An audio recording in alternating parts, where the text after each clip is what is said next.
Hello and welcome to the TC Exchange podcast.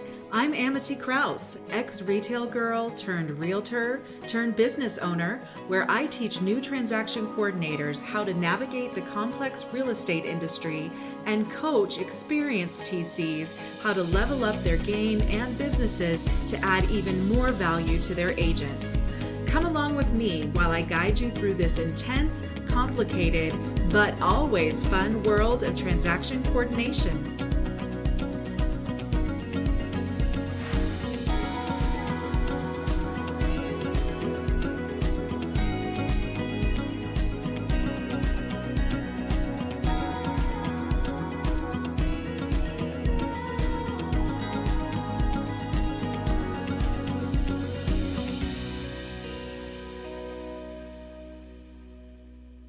Welcome back to the TC Exchange podcast, where we deep dive into the strategies that make transaction coordinators and their businesses thrive.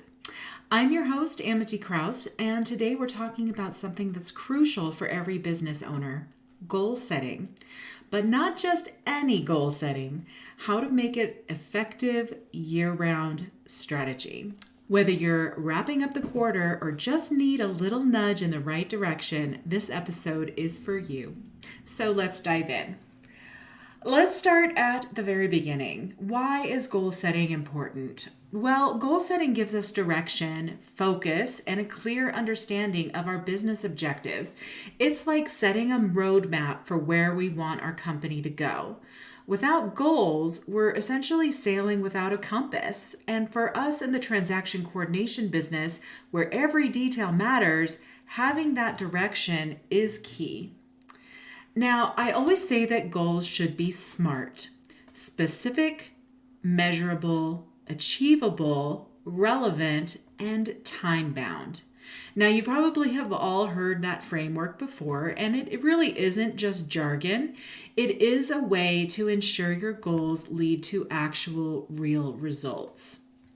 So here's an example of what a SMART goal would be. And we're going to listen for a couple of things. You're going to listen for it being specific, whether it's measurable, meaning, is this something you can say, okay, I've done some of this and I need to do more, or where are we at? Is it something that's achievable, meaning is it realistic? And something that is relevant, meaning will this have an impact on my business? And two, meaning that it's time bound, that it is going to occur during a specific time frame.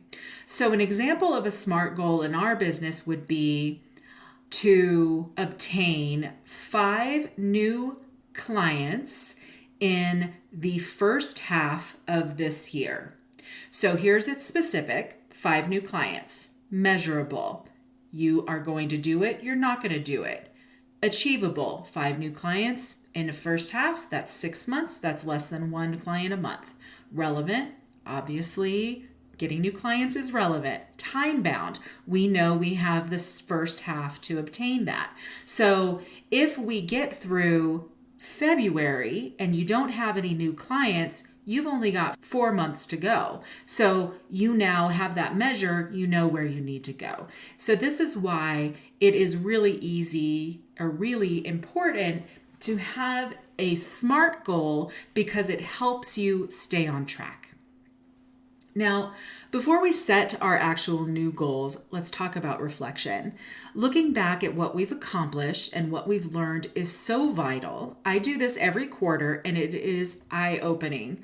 So you want to ask yourself, what worked well, what didn't, and importantly, what did I learn? For example, last year, I'm going to be really vulnerable here, I made a goal to develop an online course for brand new transaction coordinators. I got to work building my audience, creating social media content, writing a blog, and eventually transitioning to this podcast. I plan to launch this course in the beginning of 2024, and I started specifically marketing in December. And I learned really quickly that the people that I had created relationships with were not the people that this course was for. So instead of considering the efforts of fail, I've pivoted and I'm working on some new ways to share information and connection with my real audience. That's you, by the way. This reflection isn't about dwelling on the past, but learning from it to make smarter decisions moving forward. So now setting your goals. This is where your vision starts to take shape. Think about where you want your business to be in a year or in 5 years, and then break it down into smaller, actionable steps. For instance, if you wanted to increase your client base, set a specific number of new clients you want to onboard each quarter. Remember, your goals should stretch you, but also be achievable. This is part of the SMART goal, right? I set a goal last year to grow my database, and here's how I broke it down. I had really no one on it except for close friends and family, so I really needed to get to work. Realistically, I couldn't expect to go from virtually 0 people to over 500 overnight. I also strongly believe in not spamming people. This is for real, guys. So even if I have your email from some networking event or other service, I am not going to add you to my email list just to get a check mark. My goal with my database is connection, and that's why every conversation I have is with you. My content isn't for my nail technician or my favorite girl at the makeup store. My content is for you. The new transaction coordinator getting started, the transaction coordinator growing their business, you. So my goal was to get 25 actual real subscribers per month to my content in the final 6 months of the year. I'm grateful, so grateful that I crushed that goal, and I celebrate that you all listen to this podcast and email me and comment. Really, I do. Now, strategies for staying on track just might be the hardest part. Life happens and it's easy to get derailed. My top tip: time management. Plan your weeks, your days around your goals. Recently, we had a social media content marketing podcast, and that plays into this. I also schedule an afternoon every week to do a business dive, look at my books, look at the business aspect of the business so I can pivot where I need to. Now, I'll look at the bigger numbers and bigger overall numbers, or maybe do a deeper dive during a quarterly review. But on a weekly basis, I do set aside time just to take a look at things real quick so that I'm not surprised by something. The last thing I would want to see is I haven't looked at my business closely in 3 months and all of a sudden there's a huge issue. That's a disaster. Accountability absolutely is huge. So what you want to do is find someone who can keep you in check, whether that could be a mentor, a colleague, or even a friend. But I do want to say this about accountability. It's a two-way street. You need to be prepared to be held accountable. If your goal is to call 3 new clients this week and you didn't, your accountability partner should, 1, be asking you about it, and 2, helping you strategize ways you can achieve those goals. And for those on the other side, the one holding someone accountable, it does them no good to not ask, no good to avoid the subject, no good to worry that they think you're mean. When you set up an accountability relationship, make sure that the parties that are in the group, whether that's 2 people, 4 people, 10 people, however, everyone needs to know that it's a safe place to be vulnerable and a safe place to expect someone to do what they say they're going to do. Holding someone accountable does not mean you have to be a jerk. You can still be kind. You approach the situation with curiosity and kindness, and it will feel good to both of you. Now, don't forget about the tools and the apps that can help you monitor your progress. Personally, I use Asana to keep track of my milestones. I also have a big whiteboard in my office that I see every day with my goals for the year, and it's honest. I know what goals are at risk. So flexibility is key in goal setting, right? Sometimes we set goals that for one reason or another no longer align with our business's direction, or it's at risk because we haven't had time to do it. And that's okay. What's important is recognizing when it's time to pivot and adjust those goals without losing sight of your overall vision. So last quarter, I had to adjust my goal of launching my training course because my audience wasn't aligned with that goal. It doesn't mean that the goal was bad or that I can't revisit it. It just means I had to pivot. Now, every achievement, big or small, deserves recognition. Celebrating your successes keeps you motivated. And when things don't go as planned, take it as a learning opportunity. Failure is not the opposite of success. It's part of the journey. I was listening to a podcast this morning. It was a Mel Robbins one. I love her. The podcast episode was about decision making. I still need to finish it, but in the part I have listened to, there was a quote that her guest shared, and it was, "Failure is feedback.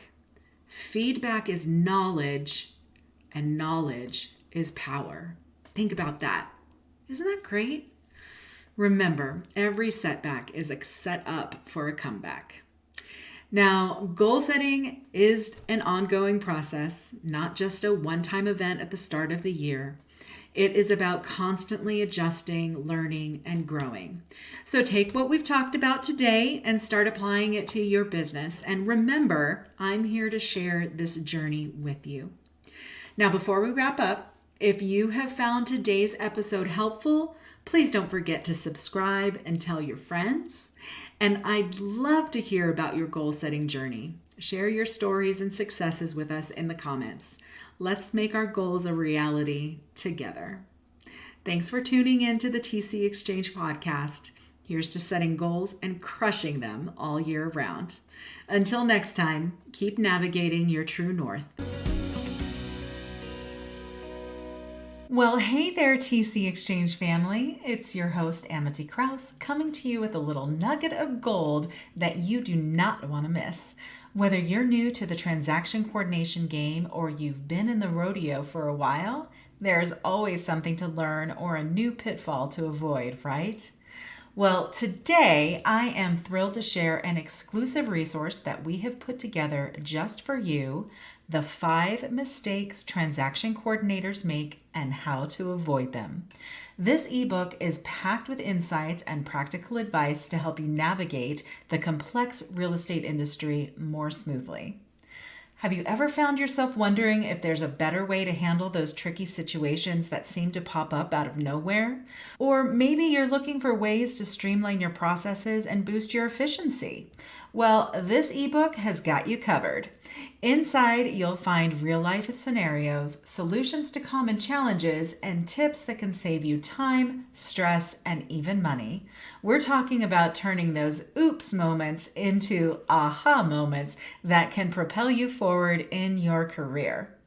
To get your hands on this free resource, simply head over to truenorthtransactionservices.com/store and sign up. It's our way of saying thank you for being part of our community and for striving to be the best in the biz. So don't wait. Elevate your transaction coordination skills and start avoiding these common mistakes today.